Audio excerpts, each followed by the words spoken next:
Buenas noches a todos y todas. Agradezco que escuchéis mi manera de explicar el Dharma. El día pasado estuve comentando cosas referentes a las edades, los engaños a los jóvenes, hablamos de los 40 a los 50, de los 50 a los 60, la tercera y cuarta edad. Las expectativas de vida se van ampliando periódicamente.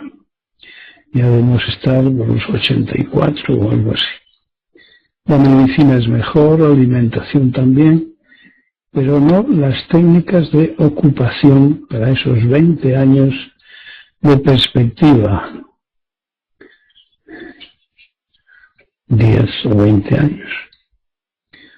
Los chinos se han ido beneficiando durante 50 años de los jubilados de Japón y otros países asiáticos, gente con ánimos y buena salud,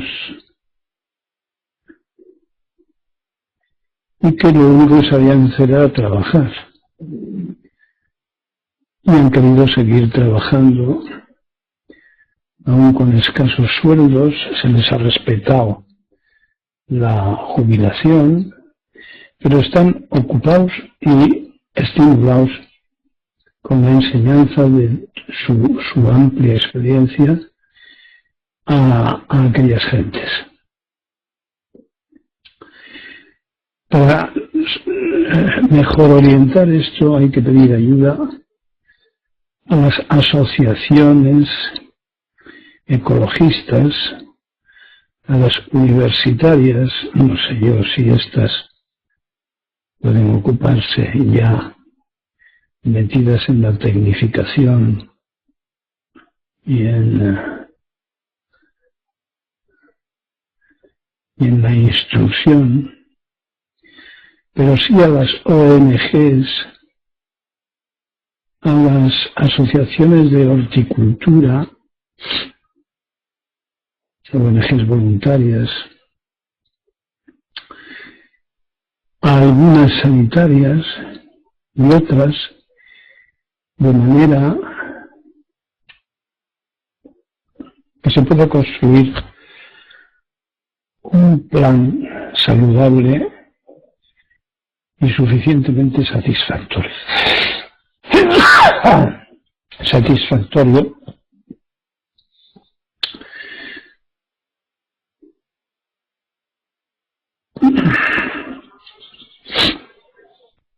Para la gente mayor, sin recurrir a estos ridículos modelos juveniles, de llevarles a bailar, a echarse novia, es decir, a repetir las equivocaciones sufridas a lo largo de su existencia. Es una oportunidad pagada, aunque no muy bien en general, para descubrir la vida. Pensemos que hacia los 40 o 45 años, tiempo ya de vejez en la India, la gente se iba a los bosques, decían, a aprender a morir. Y con lo que se encontraban era con los sadhus, con los sabios, con los yogis, con los practicantes de distintas disciplinas, como hizo Buda, que tuvo varios maestros, aunque ninguno le enseñó a responder la gran pregunta que le inquietaba. sobre el sufrimiento de la gente. ¿Por qué? ¿Qué sentido tiene sufrir? ¿Qué sentido tiene la enfermedad, la vejez, los fracasos, las frustraciones? ¿Qué sentido tienen? ¿Se me oye bien?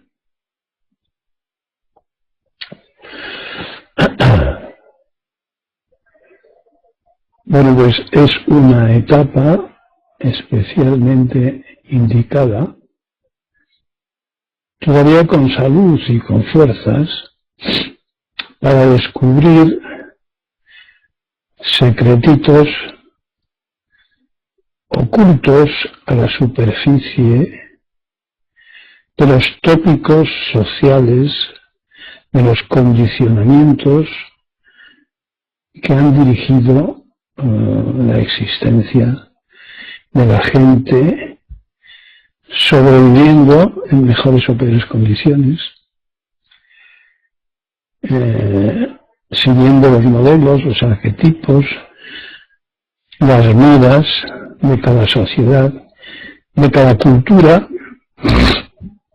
que se alargan en su literatura, en sus artes, en sus conversaciones, en sus ascensores, en sus camas, sus bares, sus estadios de fútbol de una u otra clase, hablando todos el mismo idioma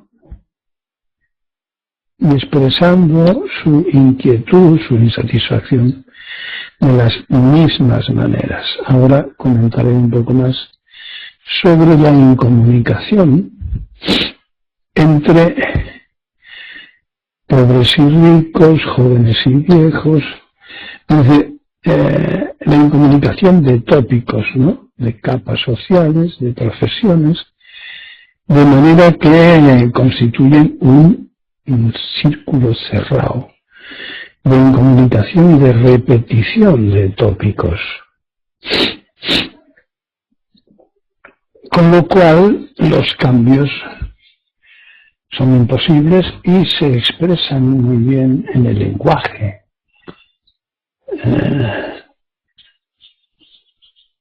Haciéndose críptico, como en la antigüedad hubo muchos gremios que, protegiendo sus intereses y sus maneras de hacer las cosas, inventaron sistemas de comunicación. Por ejemplo, los masones, los albañiles, pues manejaban, los constructores de las catedrales, por ejemplo, manejaban un lenguaje que solo ellos podían entender.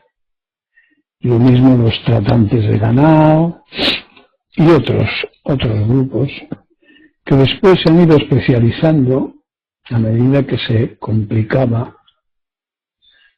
la supervivencia con nuevos oficios, nuevas profesiones, hasta el punto de que es imposible entender a un médico, entender a un abogado, entender a un científico. Ya se sale de las posibilidades de la gente corriente.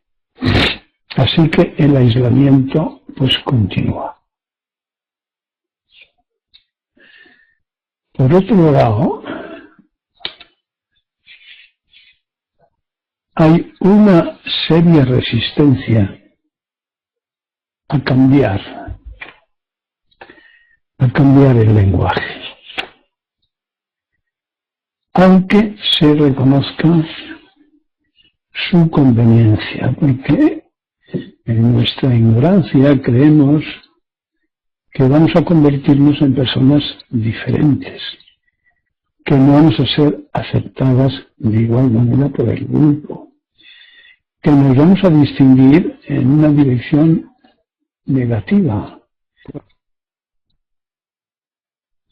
La reprogramación que andamos buscando. Por eso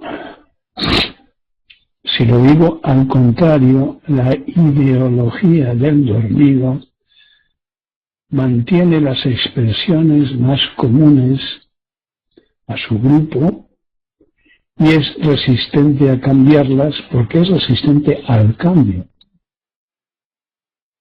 Están apegados, como lo hemos estado todos, a nuestras peculiaridades, a nuestras maneras, al me gusta y el no me gusta propios.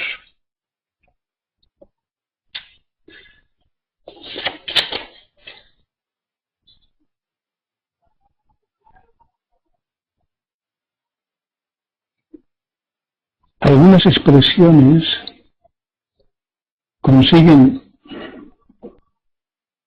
permeabilizar las fronteras del lenguaje y en eso hemos de estar atentos también. Expresiones como vale, ¿no? Vale.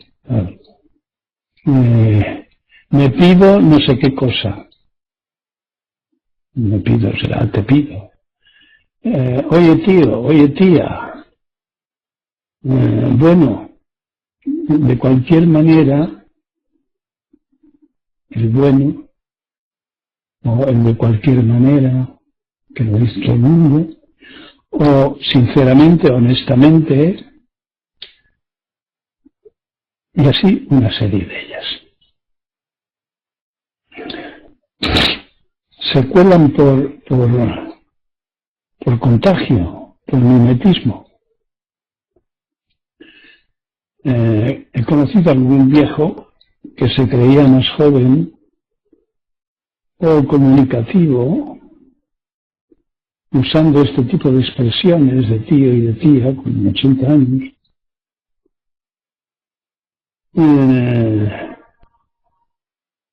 Creyéndose quizá más joven o pensando que se facilitaba la comunicación. La televisión es el principal plantador de este tipo de semillas reiterativas que no dicen nada.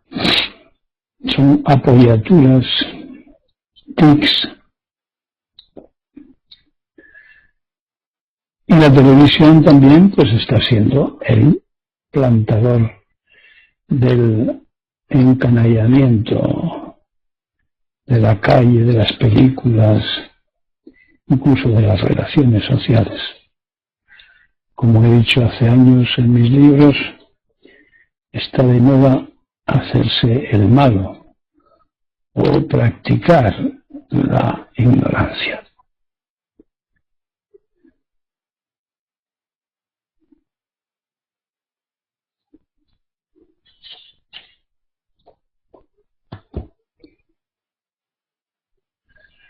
En cualquier caso, el lenguaje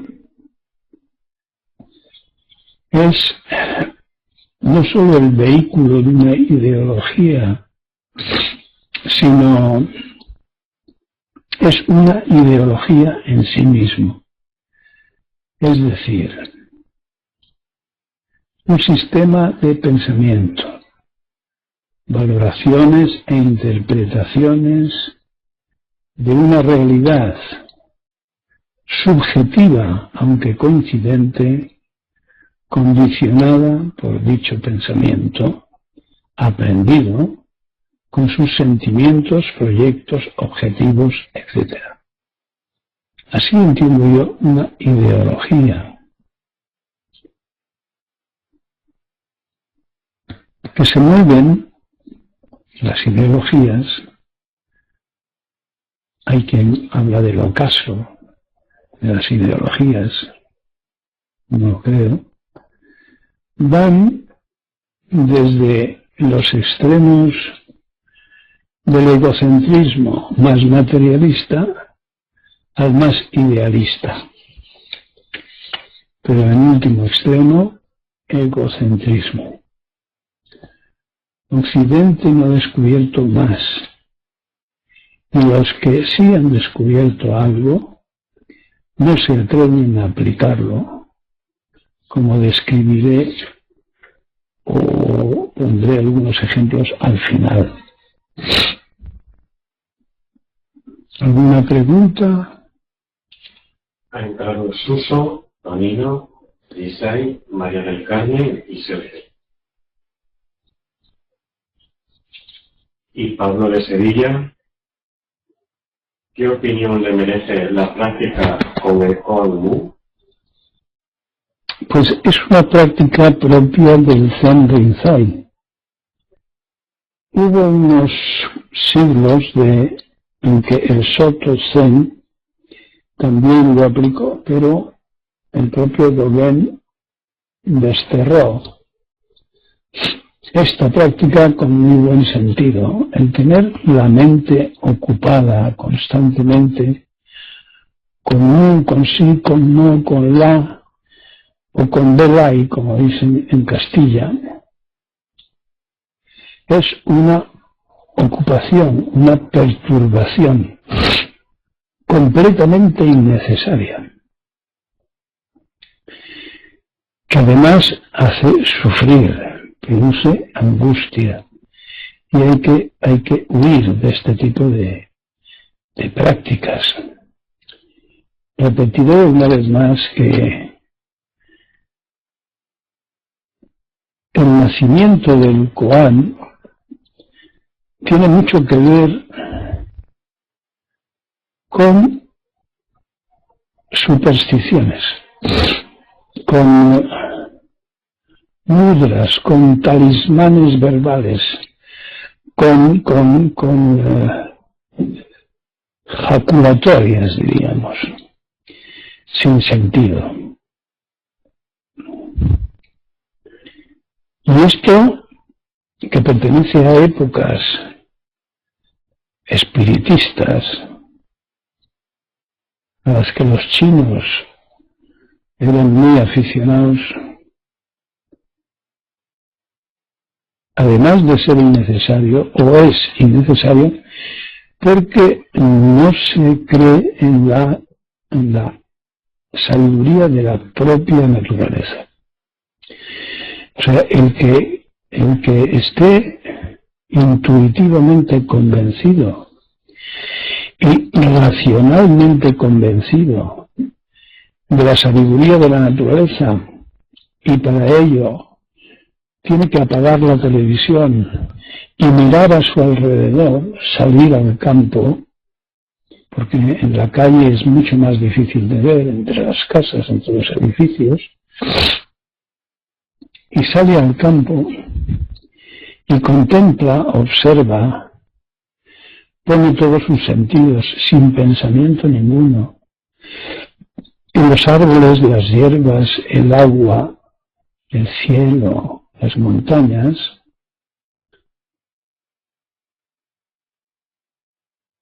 puede percibir con fuerza esa enorme sabiduría, esa sabiduría total,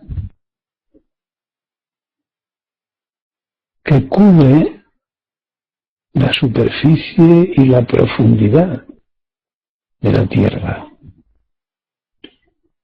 A alguno de vosotros le he preguntado alguna vez, ¿tú percibes el palpitar de la vida?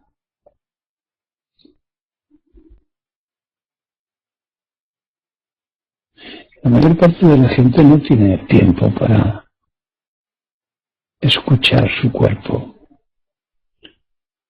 y poder responder a esta pregunta. Eso puedo decir.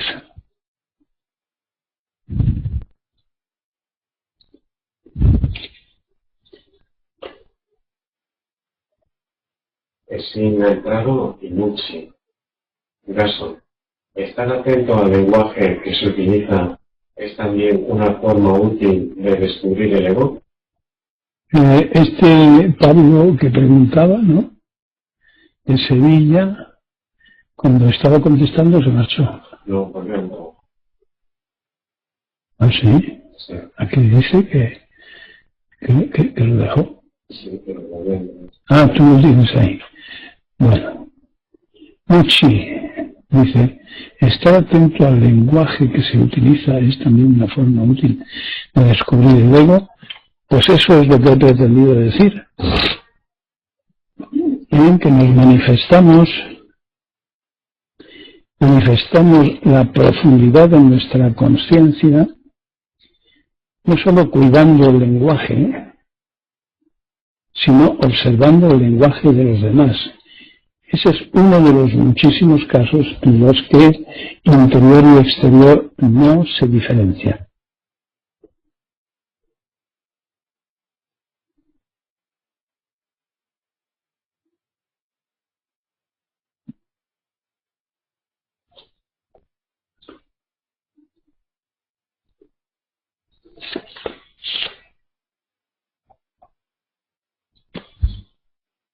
¿Quieres preguntarme algo más sobre eso?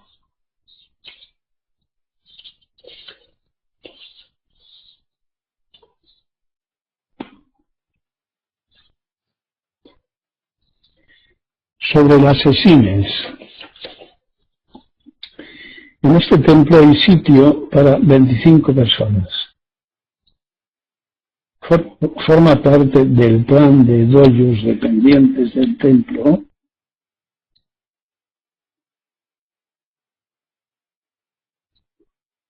por parte de personas que viven en distintas regiones de España y que buscando ciertos puntos de encuentro pueden reunirse y continuar o comenzar con la práctica, la formación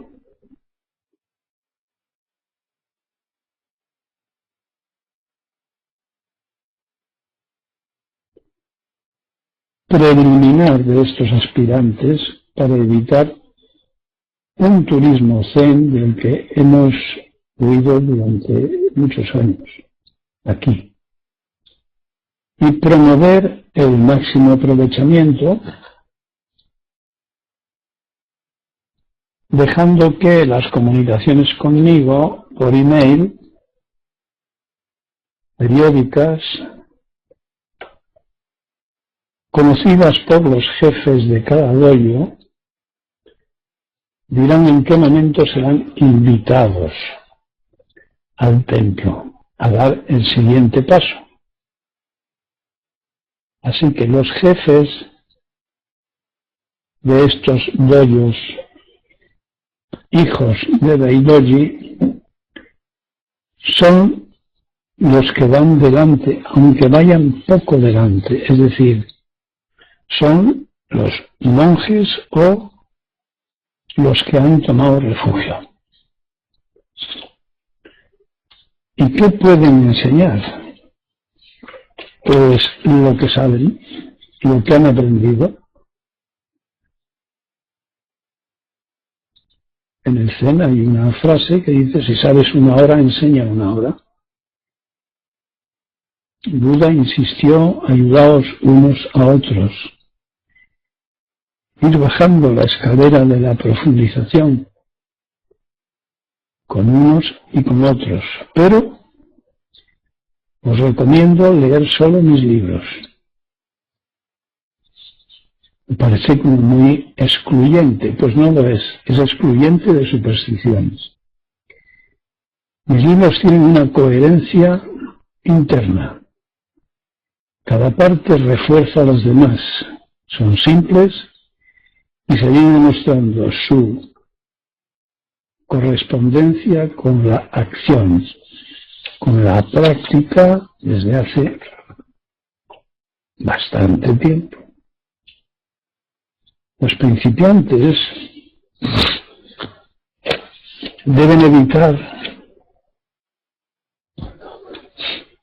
contar con un estado intermedio de cierta confusión que deben abordar como natural y dejarle atrás afrontándole o enfrentándole con la práctica. No me gusta eso de enfrentarme, sino aprendiendo a cortar con esas dudas o ese estado de confusión, refugiándose en la práctica. Otro aspecto que encontrarán es la imposibilidad en general de comunicación a otras personas, o se encontrarán con calificaciones molestas e inútiles.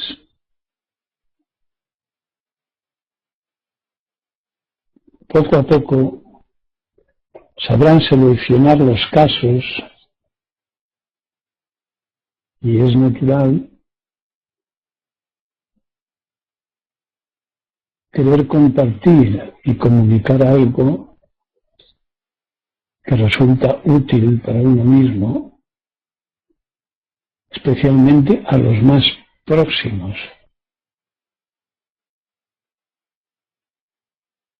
Pero no todos pueden admitir, y mucho menos entender, eso que intentamos compartir.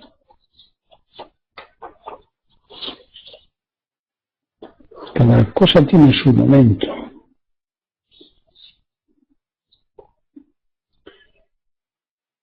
Con respecto de nuevo a los jefes de dojo, así como un árbol no cuenta las hojas que tiene que sacar cada día de la primavera, el jefe del grupo de cada dojo ha de confiar en su naturaleza y dejarse guiar por quienes van delante, aunque solo sea un paso, comunicándose entre sí con los que tengan más experiencia de guiar un grupo.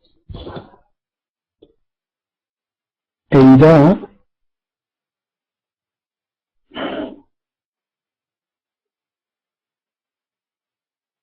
verificando que su propia naturaleza le pondrá delante el siguiente paso sin pensar. Todo es práctica cuando se dispone de los fundamentos. Acordaos los 5 fundamentos. Ver en el apéndice. Las cosas se hacen solas, pero el abanico hay que moverle. Repetir los modelos del templo, campanas, zafus, tacos de quinin, copiar el Jnana Shinryo y recitarle, es decir, disponer de un disco y seguirle con la copia del Jnana Shinryo en japonés y en español, de manera que también se pueda estudiar.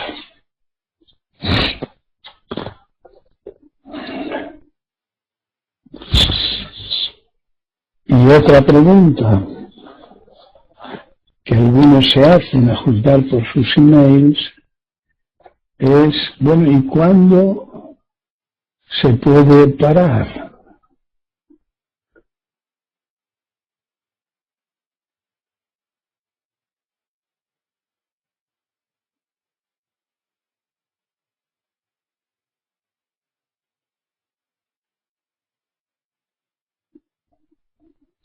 Leo lo que dice Pablo de Sevilla y yo le recomendaría que siguiera con ese maestro.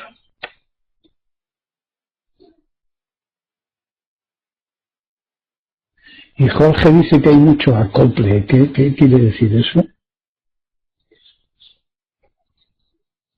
¿Soquén? No lo sé. Explícaselo a Soquén, Jorge, lo del acople.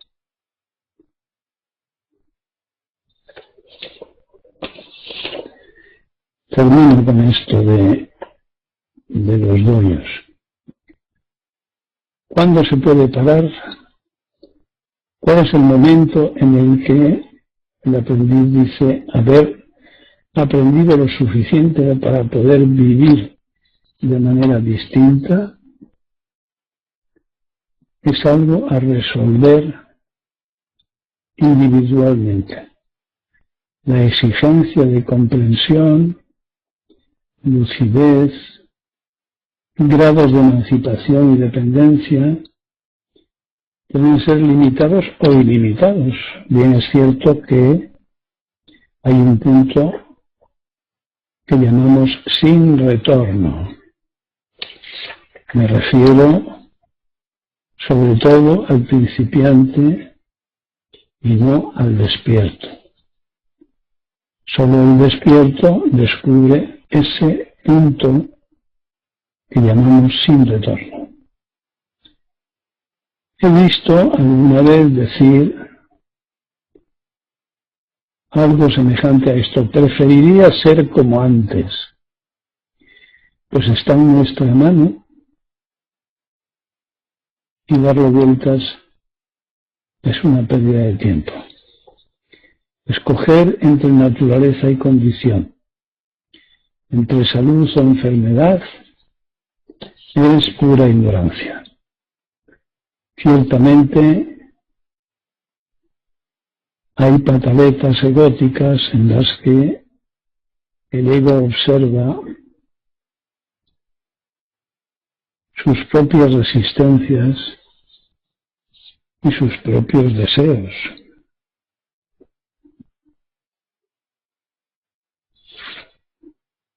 A ver, ¿alguna pregunta o afirmación?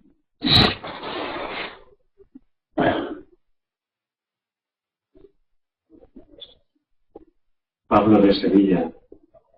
Pablo Graso. No entiendo su último comentario.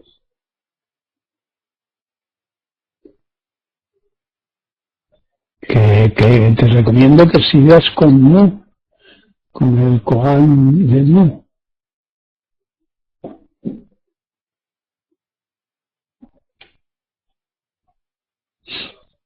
Más cosas.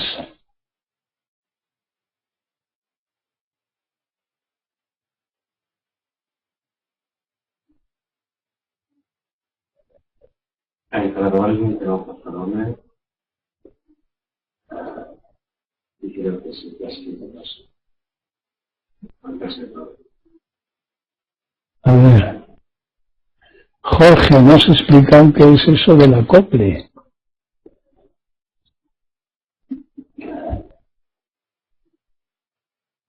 Y el que ha escrito caso, pues que ponga algún nombre y procedencia. Bueno, no tenéis nada más que decir.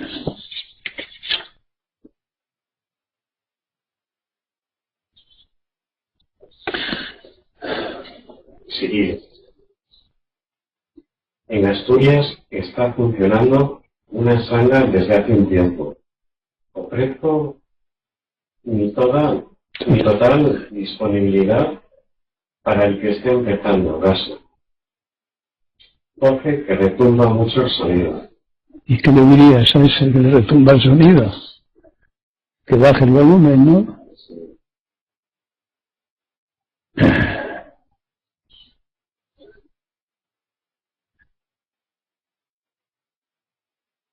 Así que los jefes de grupo, no tengáis miedo. Empezad a andar. Los pasos van uno delante de otro. Porque ya lo bajé y se escucha muy ruidoso. Bueno, pues idea reeducación. Un comentario sobre salud.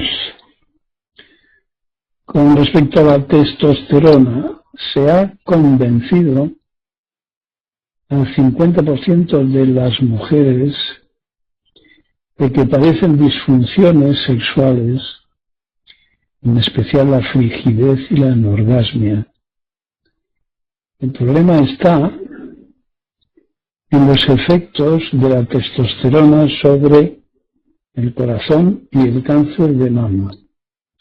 Las mujeres, algunas mujeres, claro, esperan retener a sus parejas precisamente por el aumento de su líbido, de la libido de ellas. Forma parte de las diversiones de jóvenes hacer interminables los encuentros, y las empresas están locas por este tipo de fármacos. Pero resulta que con placeros, al fin y al cabo pastillas de azúcar,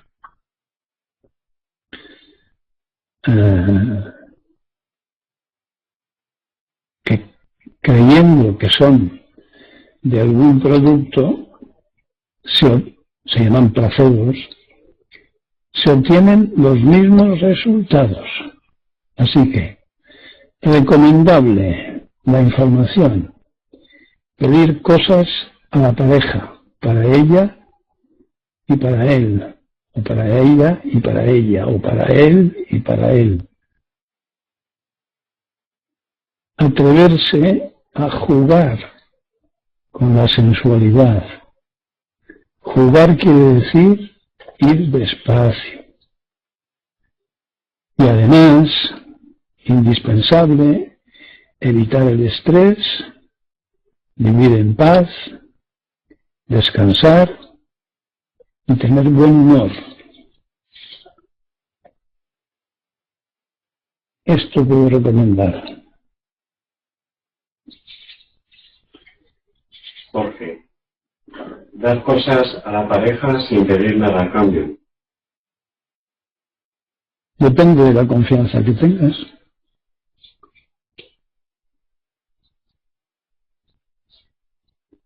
No hay que ser excluyentes, podemos hacerlo todo. Jorge, dar lo mejor de uno. Nadie sabe qué es lo mejor de uno. Si ponemos adjetivos ya estamos creando al opuesto. Si dices lo mejor, pues acabas de decir lo peor. Es decir, dejarse llevar por la propia naturaleza, pero para eso hay que superar al ego, que es el que tiene un programa previsto de éxito. Y no se trata de eso. ¿Cómo vamos a enseñar a nuestra naturaleza, a nuestros sentidos, sensibilidad, afinidad, atractivo? ¿Cómo vamos a enseñarle nada? Dejémonos llevar como si fuéramos objetos vivos. Démonos tiempo para ir andando en ese terreno, lo mismo que lo hacemos en el terreno de otras sensualidades, de la comida, del sueño, del descanso, del trabajo libre, de la huerta, de la limpieza. Es decir, el practicante del Zen tiene que convertir todo en práctica. No el primer día, tiene toda su vida para eso. De forma que su naturaleza le dirija, le enseñe, le recupere.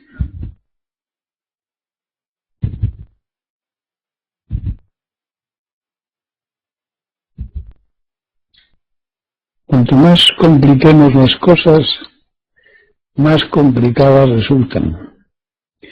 Cuanto más desapegadas, mayor es el desapego que decía el Señor de las verdades de Apuño.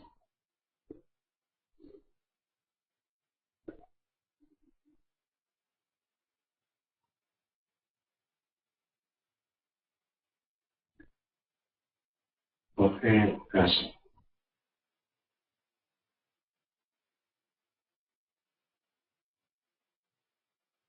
Por ejemplo, en este templo se come despacio. Hay una cosa que se llama la práctica del orioki. Vestidos, es una comida ritual, podríamos decir.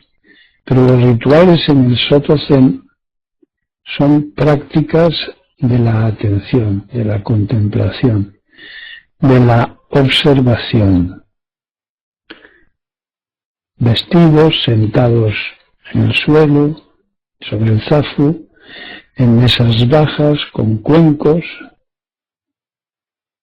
y con palillos, pues se cogen 2 o 3 trozos y se deja descansar los palillos y con la vista baja se mastica despacio, saboreando, y no se vuelve a coger los palillos y a meterlo en la boca hasta que no se ha terminado ese bocado. Bueno, pues mi maestro, el honorable Suyu Narita, hablaba de saborearlo todo. No decía de algo, no. Lo mismo que saboreamos la comida, hemos de saborear cualquier acción para convertirla en práctica. Es así como se practica el Soto Zen. Sin prisa, despacio. Como me decía un consultante, dice, pero es que yo no tengo tiempo para practicar el Zen. Y digo, bueno, pues entonces aguanta tu estrés, aguanta tu mala salud, aguanta tu frustración y a ver cómo te las arreglas. Ya lo irás descubriendo. No tengo tiempo para la práctica. Esto no debía de saber que para nosotros practicar es todo. Conducir, lavar la vasija, cambiar una bombilla, dar de comer a los perros, cuidar la huerta, todos los sentidos puestos a la vez. Unos funcionan más que otros en cada situación. Pero no somos nosotros quienes tenemos que seleccionarlos. Es el encuentro con la situación, la fusión con la situación, con el objeto, vivo o no vivo, es la relación con la puerta, cuando la abres y la cierras. Y lo peor que podemos hacer es seleccionar las prácticas, es decir, dar a unas más importancia que a otras, porque dejamos de vivir. ¿Quién va a seleccionarlo si no es el ego?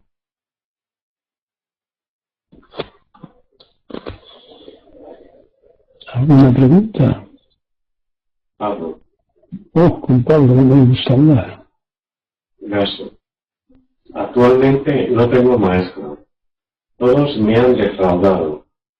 Ya hace 1 año que dejé Mu y solo me siento en papel tratando de respirar conscientemente.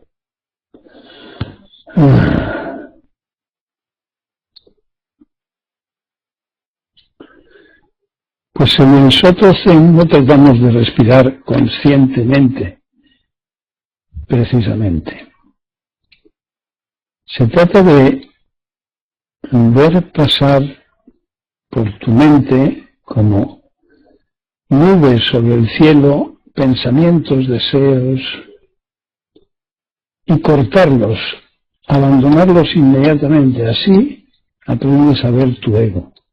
¿Y cómo cortas? Pidiendo ayuda al cuerpo. ¿Y cómo se pide ayuda al cuerpo? Pues concentrándote en la postura y la respiración. La postura de quietud, la postura justa, ajustada, eso que tú llamabas sikantaza. ¿Y qué hacer con la respiración? Pues utilizar la respiración abdominal, pero no busques con conciencia nada, solo con atención concentrada. Eso sería el comienzo del zazen, y llevar ese zazen, como acabo de estar explicando, a todas las situaciones. No hay ninguna que quede fuera del Dharma, de las enseñanzas del Buda. Y a ese conjunto lo podremos llamar vivir, es decir, una reprogramación de un cerebro condicionado hasta que la mente pensante se libere suficientemente del egocentrismo,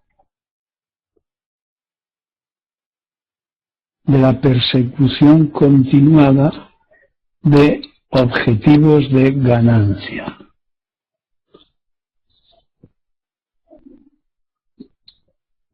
Para eso, recomiendo leer mis libros, escuchar mis charlas, estudiarlas, hacer zazen, llevar el zazen a la vida cotidiana y escribirme cada 15 o 20 días, escribir a Soken, cada 15 o 20 días contándome nada personal, sino solamente la experiencia de esa práctica. Y poco a poco, la propia experiencia y alguna cosa que pueda decir yo, pues nos va enseñando. Estudiarse el apéndice, donde está todo lo fundamental del apéndice de los libros.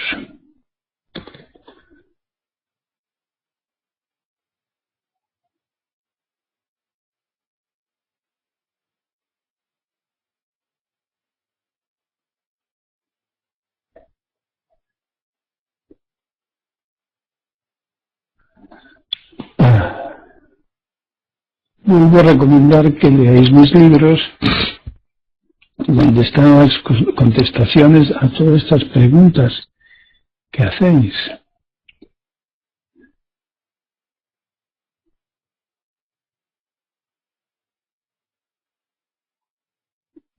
Dices tú, ¿qué es la atención concentrada?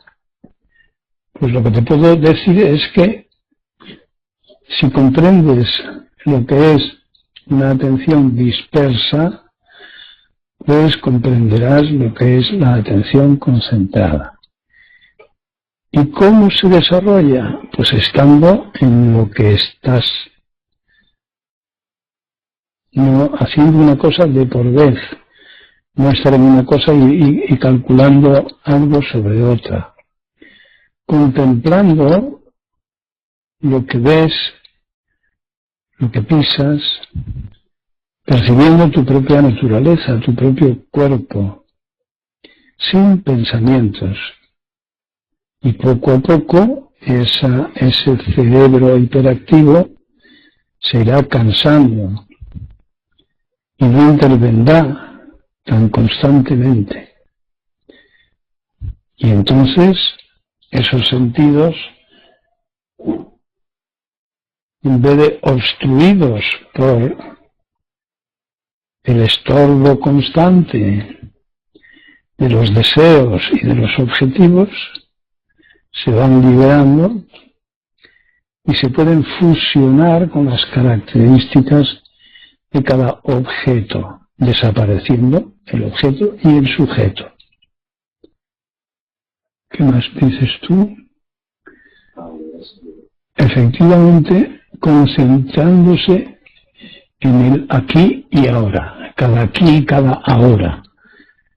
Eso es difícil, pero no importa que sea difícil para el que aspira o tiene el propósito de liberarse, de madurar, de llegar a percibir a sí mismo. ¿Qué diferencia hay con conciencia?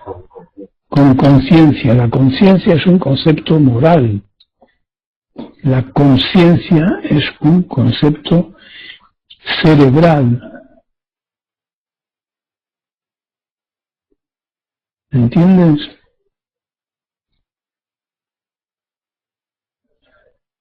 No entiendo la diferencia que hay entre la atención concentrada a la respiración y respirar conscientemente.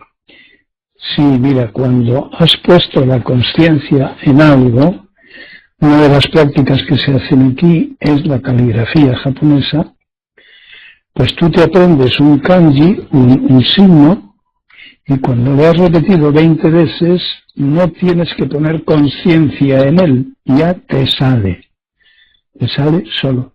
Pero lo mismo vas a hacer si escribes en español.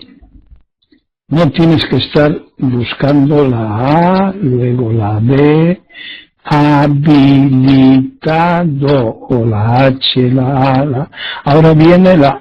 No, eso es cuando estamos aprendiendo a escribir.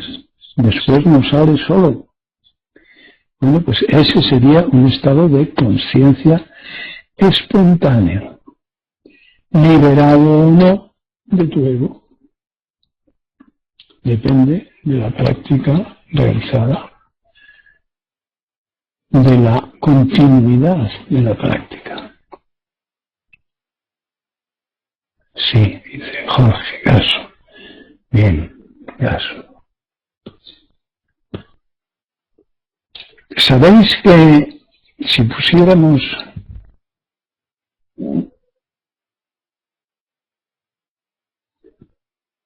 hoy no está David, ¿no? Si pusiéramos nuestros vasos, es decir, arterias y venas en fila, medirían 100.000 kilómetros. Es difícil de creer esto, ¿no?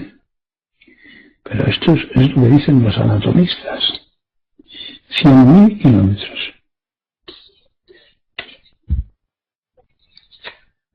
Casi nada, que diría el otro. Continúo. Una frase religiosa,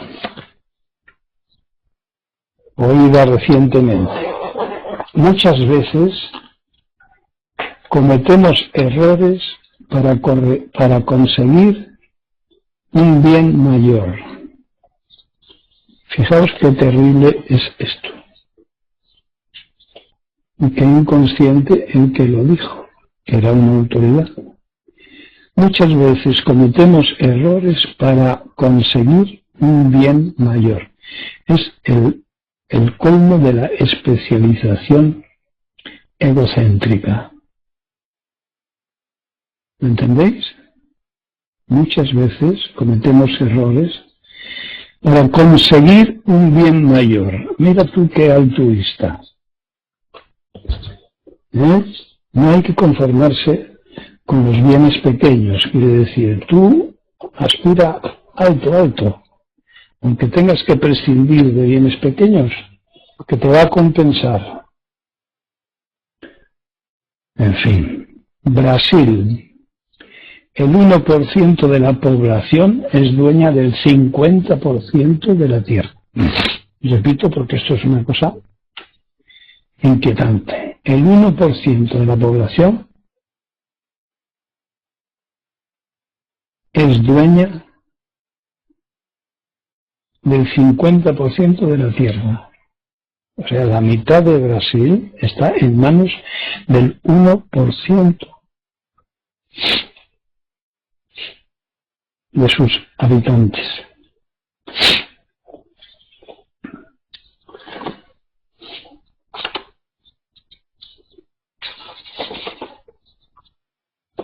Bueno, y esto es una cosa de economía que es un poco rollo y no os veo en condiciones de concentración como para leeroslo. Así que continuemos con preguntas.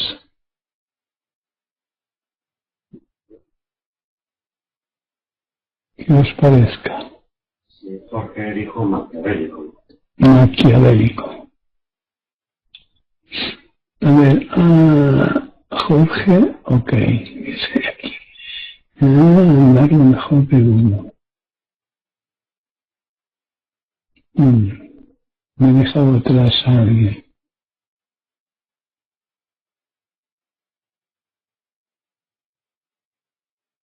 Y siguió. En estudios estaba funcionando atrás de todo. No, no es.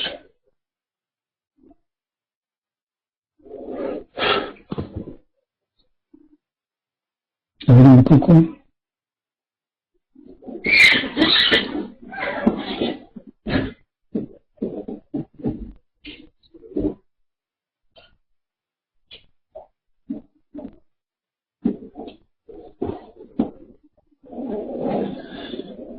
A ver, ¿queréis hacer alguna pregunta más?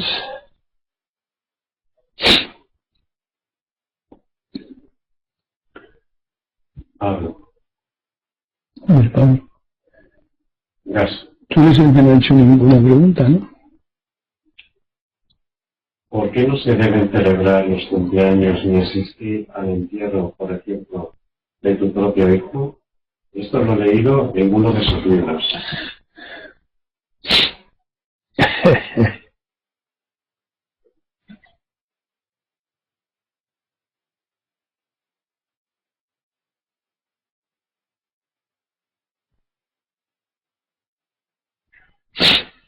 El ego está hecho de pasado.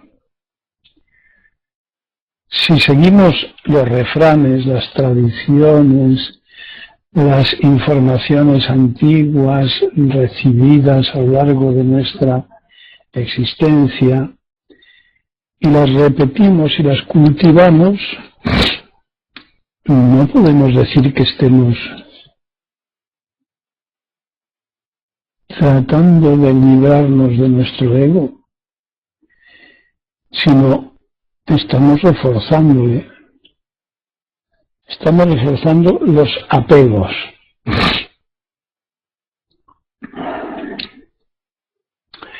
Desde tu ego, esto que lees me parece lógico que te parezca una barbaridad. Pero esa es la lógica de tu ego. Si sales de tu ego,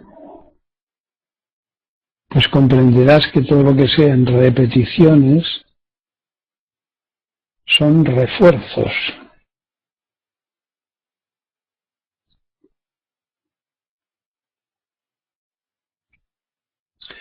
Así que en tus manos está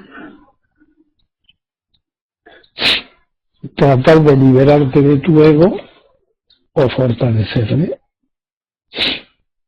Por si acaso, te recomiendo que leas, lo tienes en cualquier apéndice de mis libros, la dodécuple cadena del condicionamiento dependiente o formación del ego, que seguramente lo entenderás.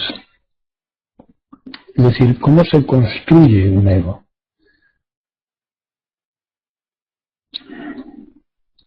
Y no es que se trate de destruir al ego, que ha sido necesario, sino de conducirle,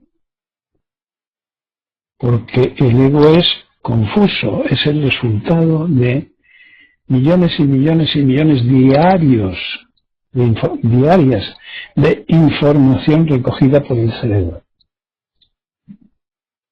pero desordenadamente, porque el cerebro no tiene criterio, es un órgano, y el ego es un resultado de agrupaciones informativas de ese cerebro con el único objetivo de asegurarnos la supervivencia. Esto te explicará por qué en Brasil el 50% de la tierra está en manos del 1%.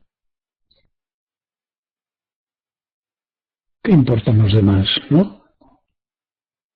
Ese es un cerebro dirigido por un ego magnífico. No magnánimo, sino magnífico. Y a eso lo llamamos un robot, un personaje,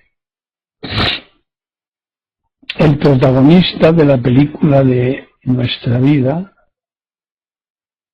y cualquiera le dice a un ego así que es un ignorante, que está dirigido por un robot, que lo que persigue es ventajas en todo caso, beneficios. Esa expresión que os acabo de leer, de que muchas veces cometemos errores tratando de conseguir beneficios mayores. Bueno, todo va por ahí. Pero no es obligatorio evolucionar. De hecho, la mayor parte de la gente no aspira a ello, no siente la necesidad de madurar, que es tanto como decir continuar con los esquemas infantiles aprendidos según unos ya desde antes de nacer, oyendo a nuestros padres desde la barriga, según otros en los 3 primeros meses, o en los 3 primeros años, o en los 30 primeros años, me es lo mismo. No vamos a discutir por eso. El hecho es que si se entiende que el resultado es un robot, un protagonista de película, decía, suficiente para reprogramarlo. Suelo añadir que intervenir en la evolución de nuestra mente, en la evolución, intervenir individualmente, tener algo que hacer, en vez de continuar esclavizados por condicionamientos, lo mismo que un mono de circo, o un caballo de carreras, o un perro cazador, o cualquier domesticación.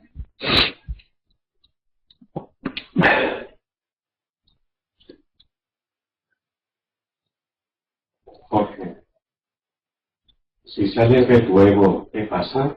No entendí. Sal de tu ego y lo verás. Verso. El Zen no se compone de normas ni dogmas. ¿Y por qué no acudir a un entierro? ¿No dice el Zen también? Si practicas, todo lo que hagas estará bien. Verso. Cuando leemos una frase tenemos que caer en la cuenta de que hay que leerse las anteriores, porque una frase fuera de contexto puede significar cualquier cosa. Pero para solucionarte toda clase de problemas, fíjate lo que digo, te añadiré que nada tiene significado. Nada. O sea que no te molestes. Nada tiene significado. Pero tu ego no se lo va a creer. Nada tiene significado. Nada, nada.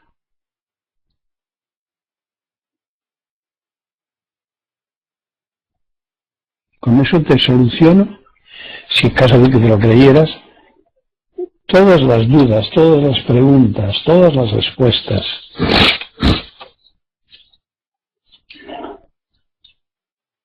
No hay ninguna verdad que encontrar.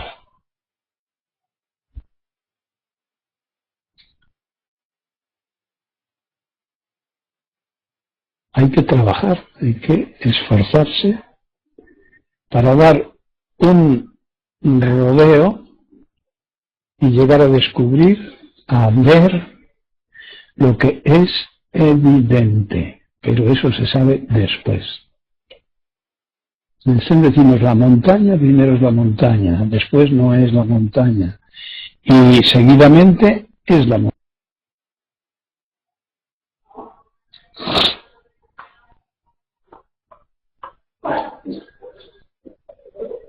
Hola de nuevo. Parece que el aparato este se desconectó.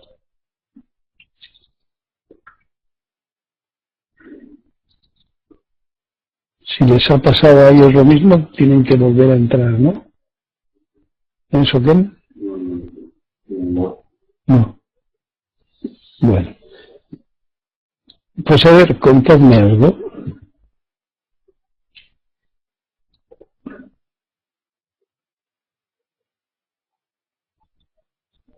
No soy gaso, ahora ya sí. Ahora bien, ya sí. Ahora se oye de nuevo. Y aquí.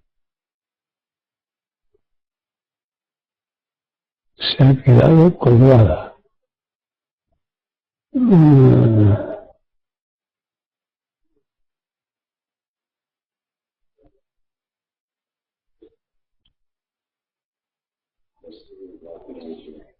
Algunos están bien, pero otros...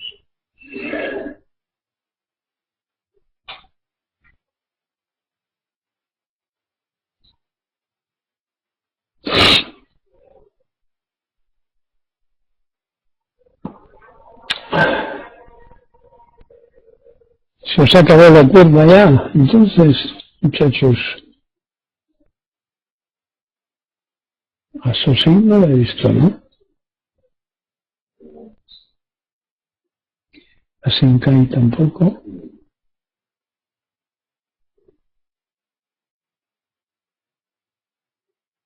Eso sí está. Y el Víteras.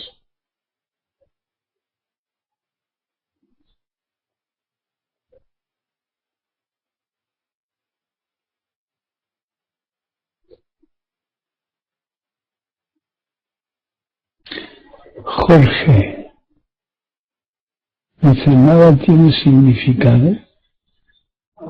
Vaya frase, amigo. Con eso tienes para una vida.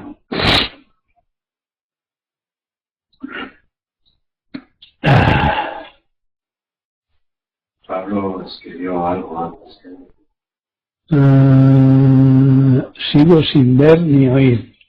Pues ya te falta poco para imitar a los tres monos. No, escribió antes de que pasara eso. Gaso. La compasión es compartir las alegrías y las penas de los otros. No sé si ha visto la maravillosa película Zen sobre la vida de Gauguin. Sí, pero la compasión no consiste en eso que tú crees.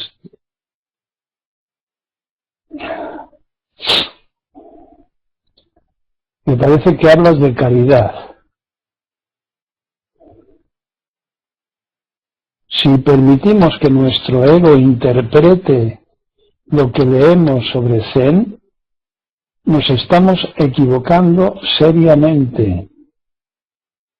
Es al contrario, la práctica del Zen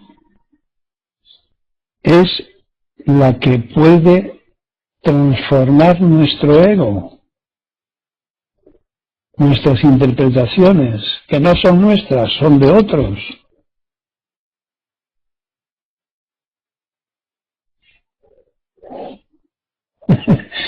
Jorge quiere que se lo explique. Practica 10 años y hazme otra vez la pregunta.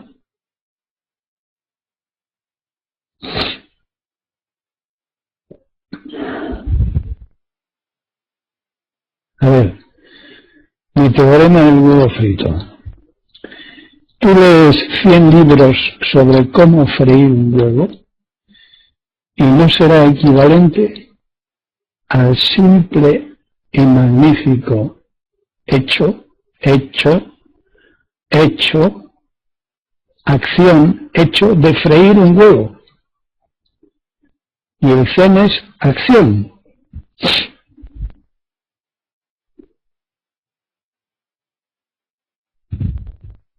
No discurrir sobre el Zen, no es imaginar respuestas, hacer frases. Ya os he dicho muchas veces que os estoy engañando, que os estoy señalando el dedo con la luna, pero no es la luna, es el dedo. Es mi dedo. La luna lo tenéis que conseguir cada uno de vosotros con vuestra práctica.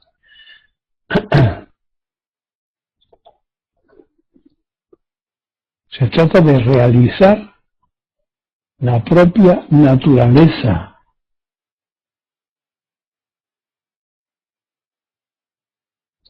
Realizarla. Y la práctica del Zen es realización. Cuesta un poco entender esto, ¿no? O sea, ¿cómo llegas a cocinero? ¿Leyendo libros de cocina? ¿O realizando platos? Realizando cocinamientos.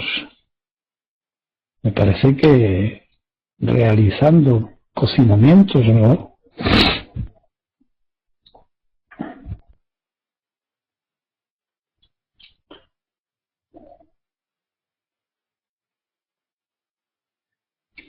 Árbol. ¿Podría decirse entonces que el abandono del ego podría dificultar la supervivencia de alguna forma cuando casi todo está condicionado por el ego? ¡Buah! ¡Qué pregunta tan intelectual!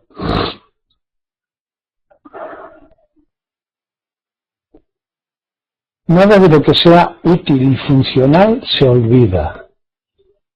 Como respuesta suelo decir, los estudiantes del Zen no nos dedicamos a salir por las ventanas, seguimos saliendo por las puertas. ¿Por qué? ¿Por qué será árbol?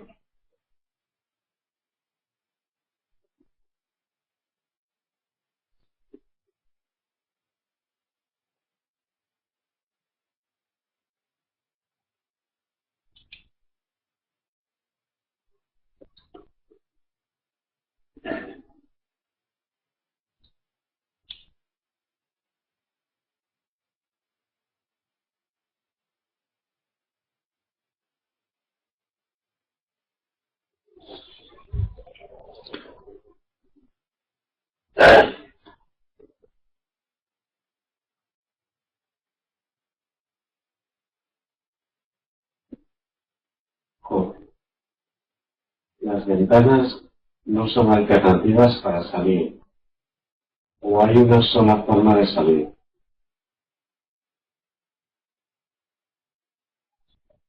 Pablo. Hay escuelas, Soto, que no le dan importancia al Satori. Son escuelas de ciegos que guían a otros ciegos. Satori es fundamental para saber quién soy yo realmente. protestas a Zen.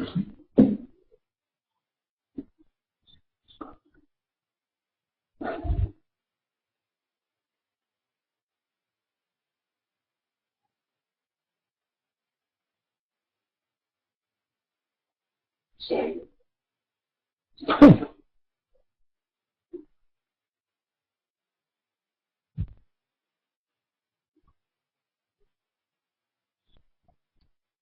Ah, no sé. Pablo, yo no tengo zapato. Entonces, ¿de qué hablas? El Zen no es palabras, es acción.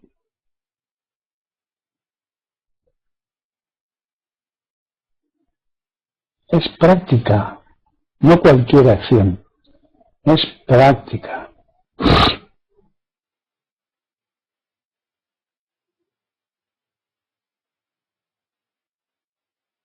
En el Soto Zen decimos que no queremos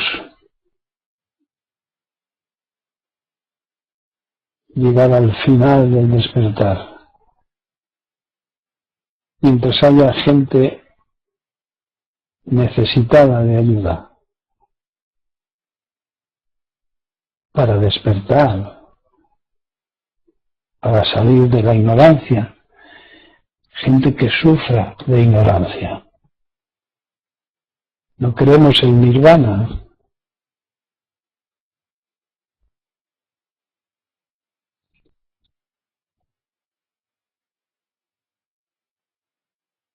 Pablo, acción desde qué centro.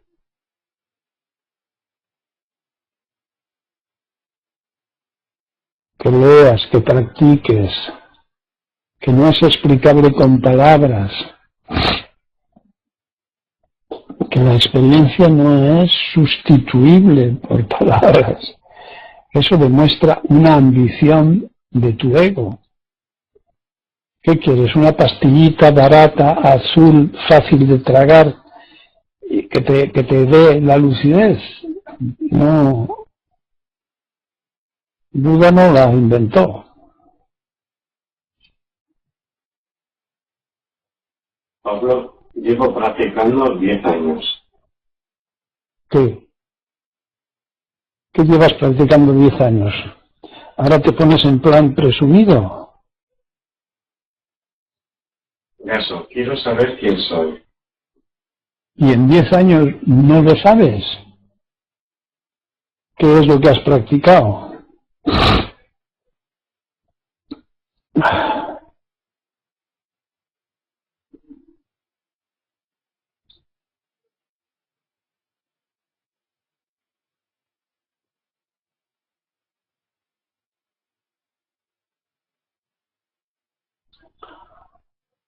Hay 1000 budismos.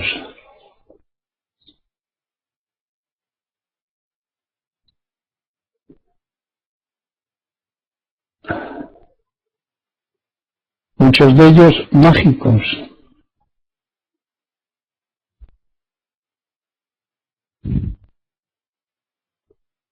Con dioses y con demonios y con muchos budas y muchos ángeles. ¿Por qué crees que fue Dodema China?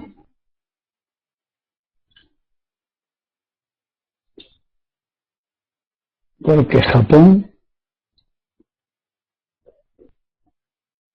tenía el budismo contaminado por el Shinto.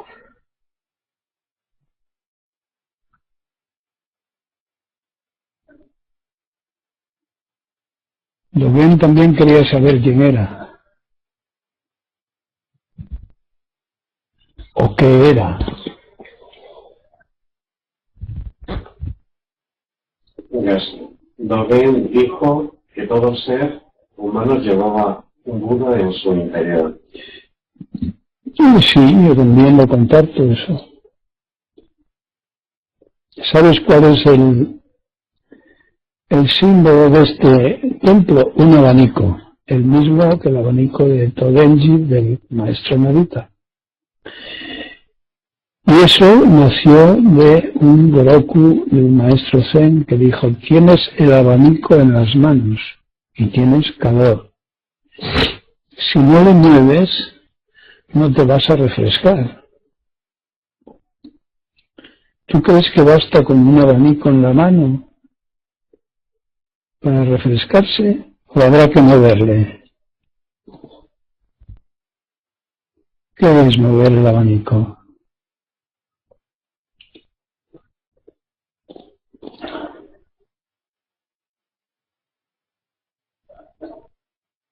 No hace falta que me lo digas. Quédate con ello hasta que madure y salga solo.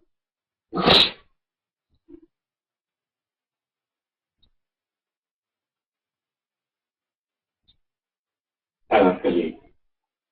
Pero si no se quiere llegar al despertar para poder ayudar al principiante, ¿cómo ayudarle estando aún dormido? Dormido no le puedes ayudar. Tienes que despertar. Y para despertar tienes que practicar. Y seguir practicando y seguir practicando. El estado de despierto no es un allá te va. ¿Eh? Un satori puede ser instantáneo. Lo mismo que un kenso. Pero no sabes qué hacer con él si no practicas. Y los kenso son fáciles de... se apagó del todo. Los kenso son fáciles de provocar artificialmente. Esto es lo que han hecho todos los ascetas durante siglos y siglos. Pero es totalmente innecesario, porque no te orienta, porque no te dice cuál es el camino.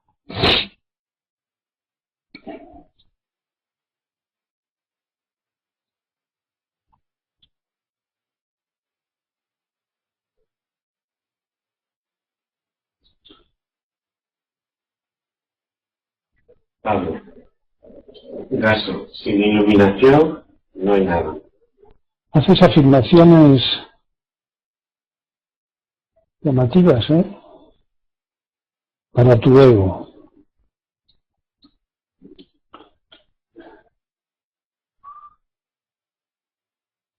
¿Y qué me dirías si yo te contestase que la iluminación son las ilusiones?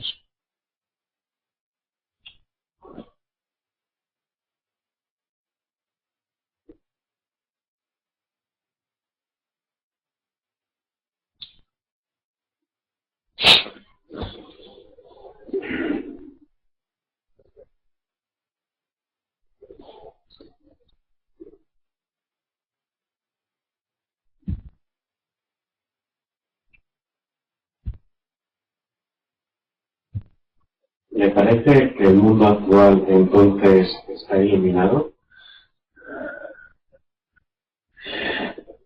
A juzgar por la cantidad de centrales nucleares que hay, sí.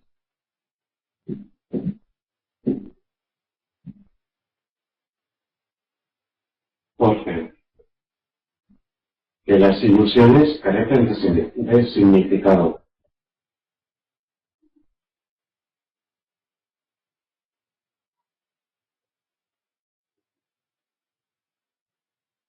Bien. Sigue por ese camino.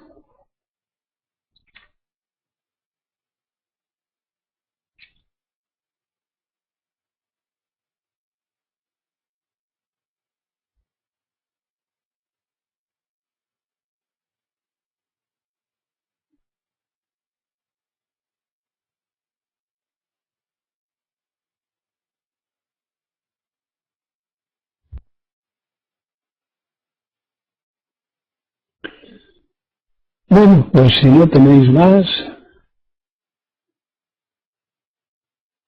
el viernes nos veremos.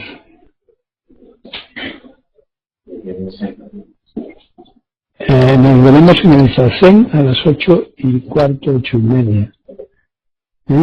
que vendrán la sanga de aquí y la de Asturias y quizá alguna más. Así que hasta entonces, los que queráis conectar y hacer zazen con nosotros.